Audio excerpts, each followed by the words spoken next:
Hi, welcome back. It's me, Arkita. And for anyone that's new here and not familiar with what's going on, hi, my name is Arkita. I work here in the fashion industry in New York City. And when I'm not doing that, I am also a cosplayer, costume designer, going to fantasy balls, and designing my own apparel and patterns. That's a mouthful. I did want to say that January has been a very eventful and not as planned, or did not go as planned that I thought it would. But nonetheless, I still found time to be creative. So I'm going to jump right into the purpose of this video. I am going to show you how I came up with my latest design and show you my design process, start to almost finish, of creating a flat sketch, as I probably would have done in one of my past lives as a designer. Not a designer anymore, I'm a technical designer, so it's a little bit different, but I'm going to show you how this process would have gone down and let you know that this is a pattern that is going to be coming to my website very soon. So if you want to see this pattern and you want to be able to get access to this, you are going to need to hop over to my website and sign up for email alerts. I promise I'm not going to spam anyone. I barely like sending emails myself. But you will get updates such as blogs, or when a new pattern comes out every month or a month and a half-ish, or month, every other month, because I am a one-person team. And yeah, I did say that there will be blog updates because I remembered that, oh, well, I did pay for this website. It is my own website. I can have a blog on it. I can do whatever I want with it, really. So that's what I'm doing, is I am going to try and get back into blogging this year. I do have some blogs. I have written some how-to guides on how to get through New York Comic Con, and I'll eventually be updating those whenever I decide to go to a convention again. That's not happening right now, and it hasn't happened in a while, but I will soon. But I did post a blog in January about the struggles of finding time to be creative, and that is up on my website right now. So you can go ahead and click the link in my profile and read that. That being said, I am going to tell you what's happened this month. I've been using my 3D a lot. Look at this, look at this. And that's going to be coming in part 2 of this video, or another video really, where I show you how I make the pattern for the design that I will be showing in the later half of this video, and then you'll get access to how I also do my grading, so I can go from, I believe, a size 2 to a size 20. I do try to be as inclusive as possible with grading. The only difficulty is I only have this dress form right here that you can see, and another dress form over there that you cannot see because it does have a dress over it right now. And it's also very difficult to get people in these sizes, so I do try to look for testers for people to sew this and tell me what's wrong with the garment and where I can fix it. And that is what I do as a technical designer. That's what that is. Yeah, that happened. Oh, I went to the Vogue Knitting Live event, yesterday? No. On February 1st. I went to the Vogue Knitting Live event yesterday on the February 1st, and I'm surprised at how little I bought. And that's mostly because what you see here behind me is all of this yarn, but there's also 2 more bins of yarn that is not pictured. So I'll show you right now. These are the 2 yarns that I bought from Loopy Mango in this little pink color. It's so cute and so fluffy. Yeah, I love this because I wanted a pink mohair yarn in this color. They also had white, and I decided to get pink only because pink is my favorite color. They also had another pink that was paler, probably more like, and it doesn't even, no, it's not quite like that. It's probably like, yes, I do love pink. Like this color, like the color of my mouse. So a lighter color. I had to hold these up to a mirror to decide, but I love this color.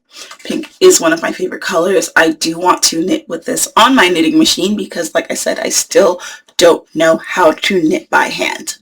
And again, I probably will not be learning anytime soon. I like knitting on my machine. I like the complexities that there are to knitting on the machine. I know knitting by hand is infinitely more complex. Also, there's a lot of limitations to knitting on machines that you don't really have when you knit by hand. That being said, I want to show you this. This is what I wanted to show you in my last video when I was showing how I made my laces. So this is one of the lace stitches that I made on my knitting machine in a pink color, and that's my little fold back hem. Love it, love it, love it. And this is the back side. I want to make myself a lace top with this. Probably lace long sleeve, I don't know. I haven't decided yet if it's going to be sleeveless or long sleeve or just a cami, but I do know that I want to make myself a very pretty lace cami to wear with this. What else is there? Oh, yes. I also, what did I do? What did I do? Oh, I did start designing a punch card, and I'm not going to show you just yet because I'll show it later. It's not done, and it's really tiring sitting there with this like tool. It's like my punch card puncher, and you like, oops, upside down. Yeah, you see all the little things are falling everywhere. And you punch, punch. But that's besides the point. Oh, okay. Now I remember what I wanted to say. This April, I'm going to an Easter event. It's, as you can see with my dress that I have on, this is in New Orleans. This is a vintage, I believe either 30s or 40s gown. And it's so hard for me to find vintage in my size. I've never considered myself plus size. I do believe like I am probably anywhere between a 12 and a 16. And I guess you could call me mid-size. I don't know. But it's always been difficult for me to find vintage in my size, and I'm going to an Easter event this year, and I want to make myself a knit boucle dress, so I'll show you.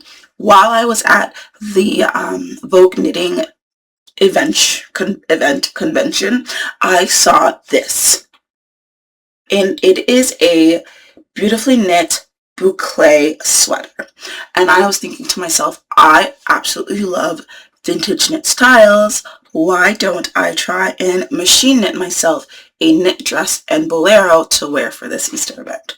So that is going to be my challenge for the next 2 months, is to find the right color and the right yarn. We'll see how that goes. I want it to be kind of like a grapefruit guava color, but if I can't find those colors in a boucle yarn, then I will probably just use like a shade like this, like the blue. The other thing that is really difficult is I want to use as many natural fibers as possible, and finding a yarn cone, like, look at this massive cone. Finding a yarn cone that is going to be large enough or have enough grams, ounces, pounds, however you want to weigh it, to make an entire dress and bolero is going to cost so much money if I cannot find it in a cone and I have to buy individual skeins. And I am really trying to avoid having to buy individual skeins because I saw some skeins that were just so absolutely beautiful. And am I saying that correctly? Skeins or skeins? Skeins? Yarn skein. Yarn skeins. I've always said skeins, so if I'm saying it incorrectly, please let me know in the comments or what the proper pronunciation is for this. So yeah, that is my goal. And my goal for 2026 is to dress more vintage. My goal for this year has always been, or for like all the years, I learned how to do Lindy Hop East Coast swing back in 2019, and I've been swinging on and off since then, and I really truly miss dancing, and that is one of my goals for this year, is to go out and dance more. So I've got my cute little vintage dress on, and I will be going out dancing more. That's one of the fun things I love about living in New York City, is there's so many different events you can go to no matter what niche interest you have. But yeah, I'm going to put this down now. This giant yarn I found on Facebook Marketplace. I actually have 3 rolls of this. So, or actually, going back to what I said, whoop, just knocking everything over. If I can't get the yarn in a boucle, although I would prefer a boucle, I do have this Shetland wool that would be really nice. And I like this color. And I like this color too. So, I don't know. I haven't decided yet.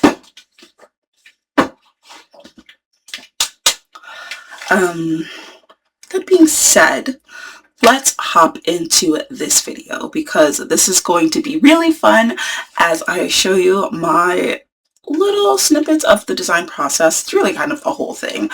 It's a 2-piece set. Sorry, backtrack, go back.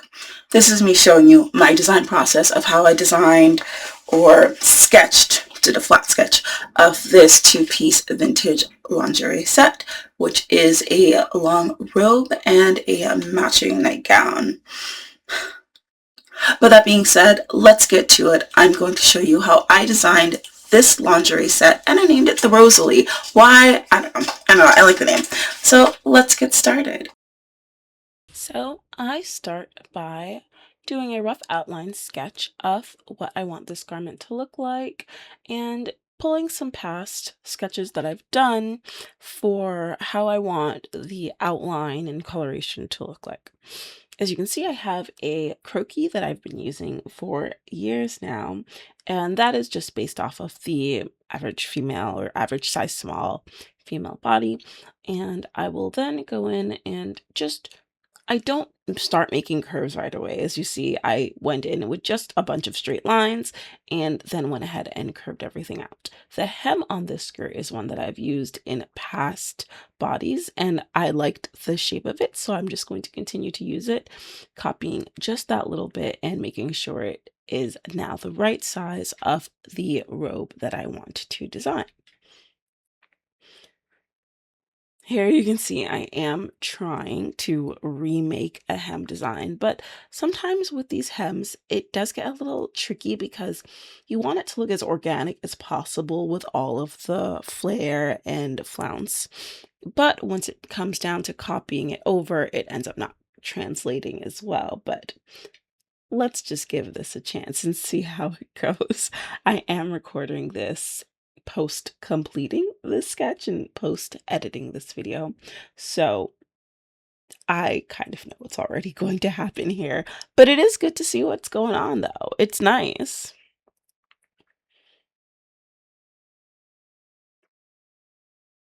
In some of my other dress designs or skirt designs, I will redraw a hem from essentially from scratch.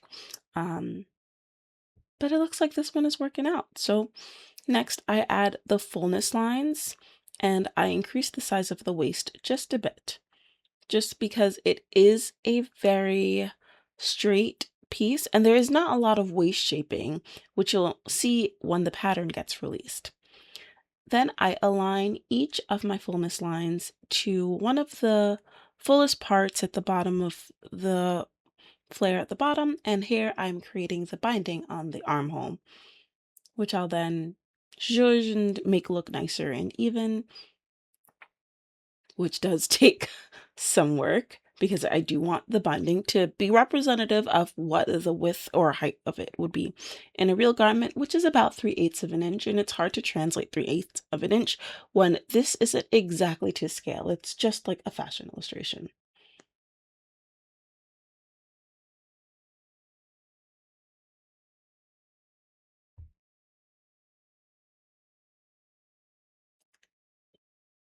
And here you see that I liked this skirt so much that I used it a lot for inspiration in terms of shaping of these fullness lines and making sure that it does go from thin to thick at the bottom and then adding in some shading as well.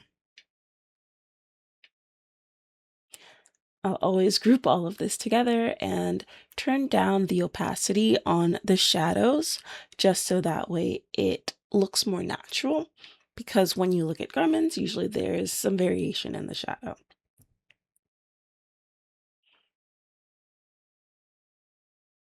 And because this is a robe, I do want to emphasize that there is going to be shearing and fullness along the neckline and armhole, which is a raglan armhole. So I'm going to do the same thing that I've done with the bottom opening, which is align everything up to the fullness of the neck. And then you'll see it just needs to be curved so that it looks more natural. And then I change the stroke to be something that goes from thin to thick to thin again, just again, so it looks more natural.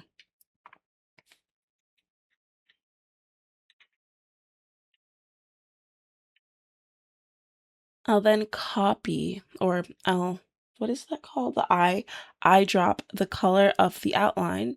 But one thing I do that does making shearing go a lot faster is I will group that entire thing together. I will copy and paste it twice and then move each line over just a bit and join them so that it creates a closed shape, and then the line that is just the line will be on top, and then the closed shape will be behind it, and that closed shape will have a color, which I'll then reduce the opacity, and the line will be at 100%. And you see that that's what I'm doing there.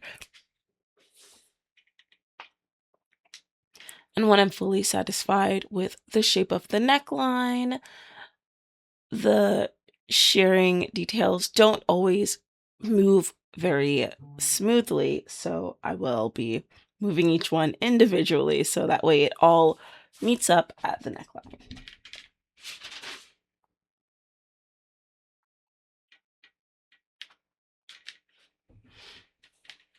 Next, I will be adding the binding to this neckline because, like all of these robes, they do all have binding.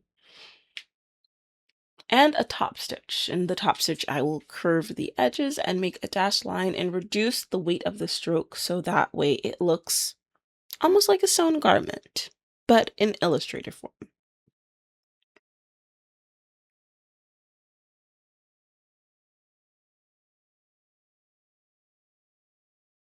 And once all of that is tweaked a bit, I did play around with some collar versions and I decided to not go forward with the collar. It is nice to see it though, but just letting you know, if you are looking at this and you do see this collar, I decided to not do it just because it ended up becoming too complicated to figure out the collar shaping in the 3D pattern. And I just felt like if I wanted to add it, I can add it later on as a cute little add-on, but right now I'm focused mostly on completing the robe and completing the gown. There's already a lot of pattern pieces that go along with it. So now that the binding on the neckline is done, I will finish up the binding on the armhole, matching that top stitch to the one at the neckline and grouping it all together. Once it's grouped, I will copy and or transform reflect so that way it is showing a mirror image of both of these styles.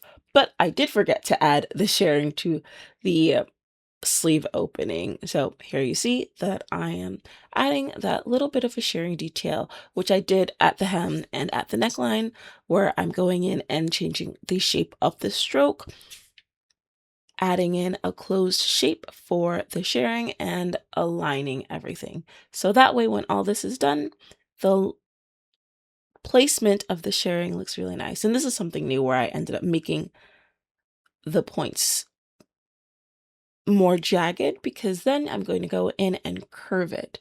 Because normally when you see a sleeve, there is fullness, but there's a lot of drape to it. So it's going to move around and you're going to see parts of the fabric covering parts that are underneath, and the shading gets played with a lot. So I kind of wanted to emulate that in this piece here. And there's a lot more shape to play around with. I know it's a smaller piece, but there is a bit more shape. In here, you'll see that I'm going ahead and using the Control J, which is to close the shape. And once I close the shape, I'm able to move around these lines and points so that way I can create that shading. And now that that's actually done and it looks the way I wanted, I will reflect this piece to the other side and line it all up.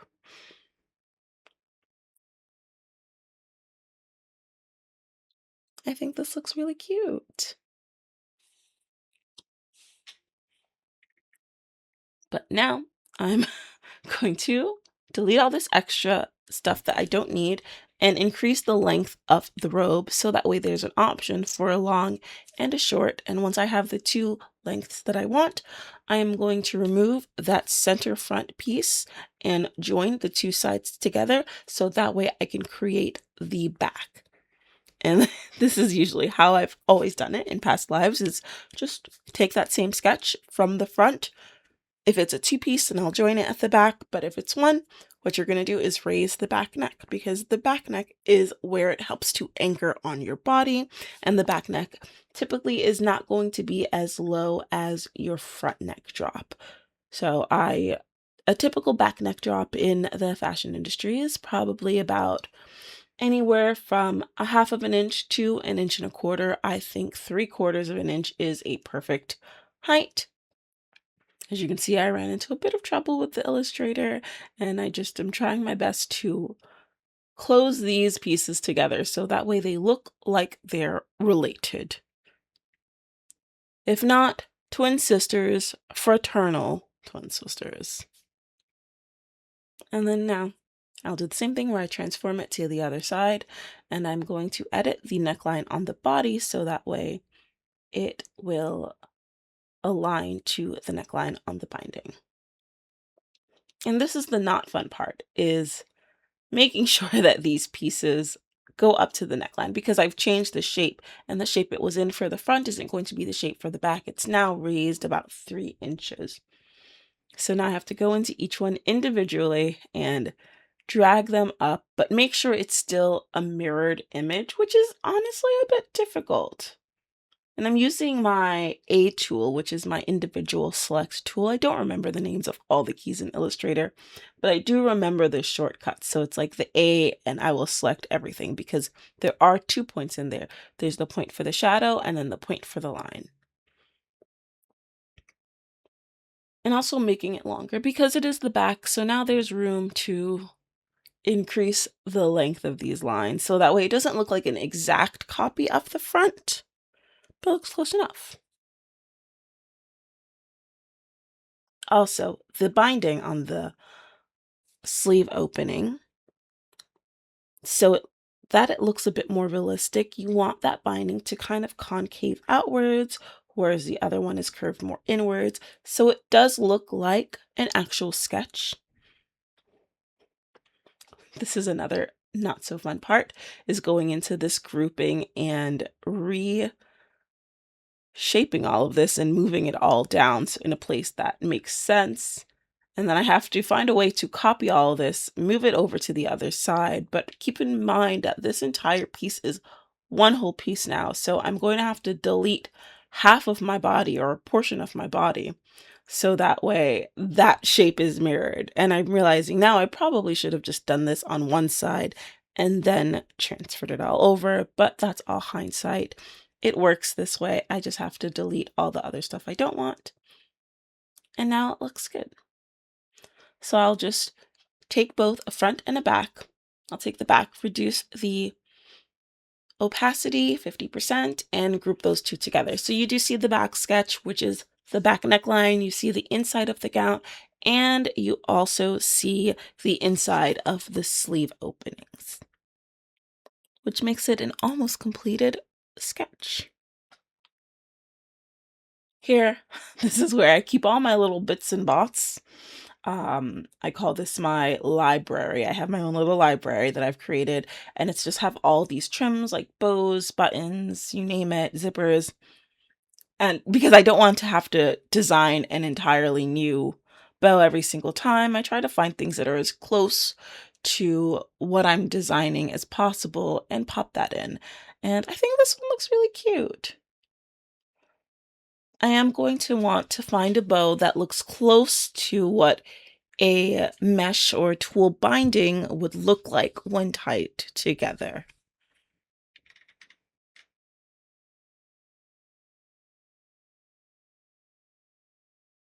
This is one other thing I'll do is if I find something close enough, I will just tweak it so that way it looks a little bit better. It probably looked better beforehand, but I like it more this way and I want to increase the bow tails.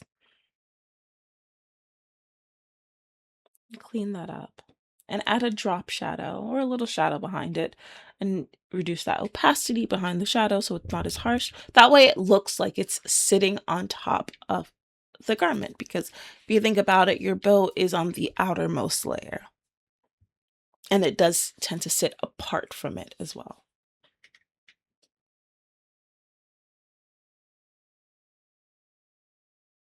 Oh, I'm so happy this is like coming together. And I know it's after Valentine's Day. Valentine's Day is come and gone, but this is always a nice set to have, especially all year around. And in the summertime when it starts to get hot. Whoa, what did I do here? Oh, I remember. I am also making a short sleeve version or a little cap puff sleeve version of this. Like the one on the left-hand side in the green robe.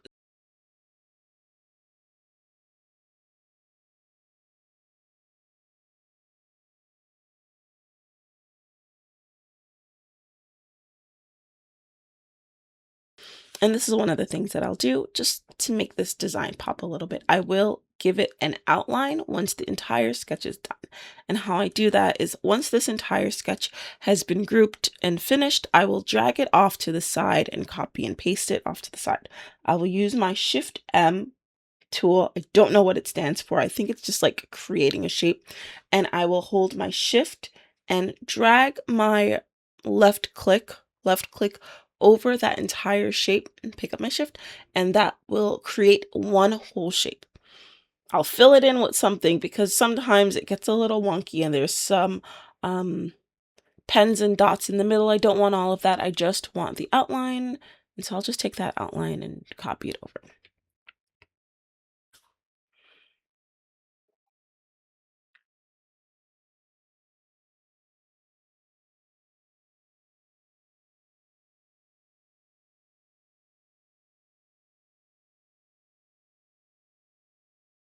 Here you see that I am increasing the amount of artboards I have because I need a lot of artboards and a lot of layers. I do like to work in layers, mostly because this is a two-piece set, so I want an option for the robe. And on the first page, you're going to see the robe and the nightgown together, but on the second page, you'll see a sketch of the robe, and then another will be a sketch of all the variations. Same thing with the nightgown, which I will not be showing in this video. I'm so sorry, but hopefully in another video, you'll be able to see some other things that I've worked on, and you'll be happy with that. But oh, I do love it with that collar. It's okay. I think at some point I'm going to do a little add-on, or if you wanted to, you can always design your own collar to go on this.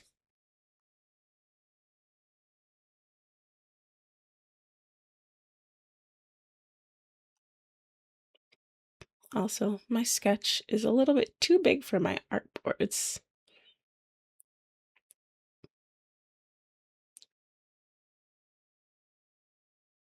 Okay, now I figured it out. I figured out how to make a cute short sleeve, and sometimes it's really just a matter of dragging and dropping things.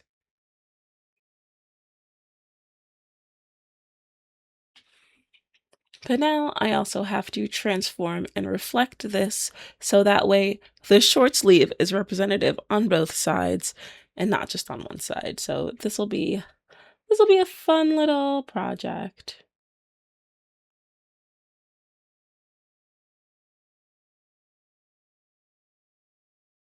The hard thing is when you do a transform reflect, the center is no longer the same. So like with the long sleeve, when both sides were long, it reflected through the center. But because now one side is short and the other side is long, the center is off-centered. So when I went to try to do this transform tool, that's why you saw not everything lined up really nicely. So I've got to kind of zhuzh and copy and cut and piece, kind of Frankenstein some pieces together with my Adobe Illustrator, so that way everything looks very identical. And I do like having a more uniform look to my sketches.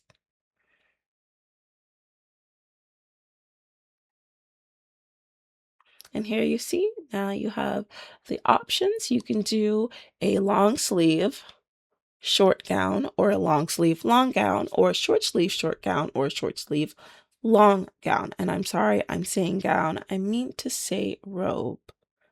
But as you see, you're going to now have a short sleeve short robe and a short sleeve long robe, as well as a long sleeve long robe and a long sleeve short robe. And I group everything together. I reduce the sizes so that way it all fits on this little page. I have to make sure it's scaled well, because also sometimes when you scale things down, it does affect the stroke. And if your stroke is not also scaling in the right proportion of the gown, your stroke will end up way too big. So don't want that to happen. So I had to go in and redo that scale in Illustrator and pop in my little robe sketch, the big one. And I'm really happy with how this looks. So next I'm going to go and start on the gown. So thank you so much. I hope you enjoyed seeing that little bit of a design process for how a flat sketch is made.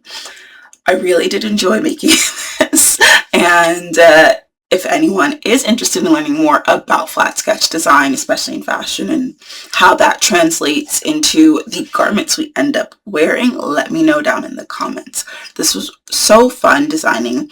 Sadly, I could only show you how I did the robe, because if I also showed you the design process for making the gown, this video would end up being over an hour long, because as you can see in the end, there ends up being a lot of variation that goes into this, and it's just very time consuming. I will say this, I am so glad that I have this new laptop, because designing on this has been such a breeze. I move so much faster when working in Adobe Illustrator.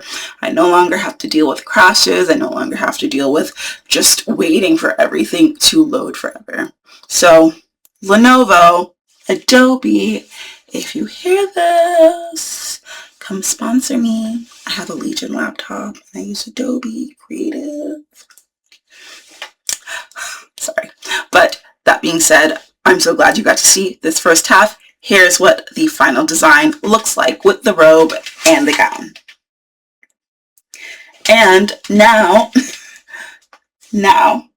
that all of this is done, I can't wait to show you what the 3D is going to look like. That's right, because in my next video, which will hopefully be coming out very soon, who knows if I'm telling the truth about that one. But again, I will be doing this in 3D with my Clo 3D software, which also has been running really smoothly on this. And I'll be showing you how I make the pattern. I normally will make patterns on two sizes, a smaller size and then a larger size, and then grade. So that way my grading is based on two different size groups. Makes it better for fit, and it just makes sense. But I will be showing you how I make this, and then once the garment is finished, I will be showing you how it's then graded. I'm really looking forward to those videos. But before I go, don't forget that I have a blog on my website, and if you want to be the first ones to know about either new blog posts, new patterns, you name it, learning about grading, how to navigate conventions, going to fantasy balls, all of this information, which will be on my blog, you should definitely sign up for email updates. And I promise, pinky promise, not to spam. I mean it. I don't even like writing emails. Like, I don't like writing emails. I still write them, but I don't like to bother people. So I'll only bother you if I absolutely, absolutely, absolutely have to. That being said, I really hope you enjoyed this video. Thank you so much for watching. Thank you so much for sticking to the end. If you liked this, please like this video, leave a comment down below, and if you don't even have anything to say, leave a heart. I love, love pink, and I love pink hearts. It's like my favorite emoji. Don't forget to subscribe to my channel on YouTube, subscribe to my Instagram. I do also have a TikTok, so you should subscribe there, and don't forget to sign up for my email list, okay? Thank you for watching. Bye.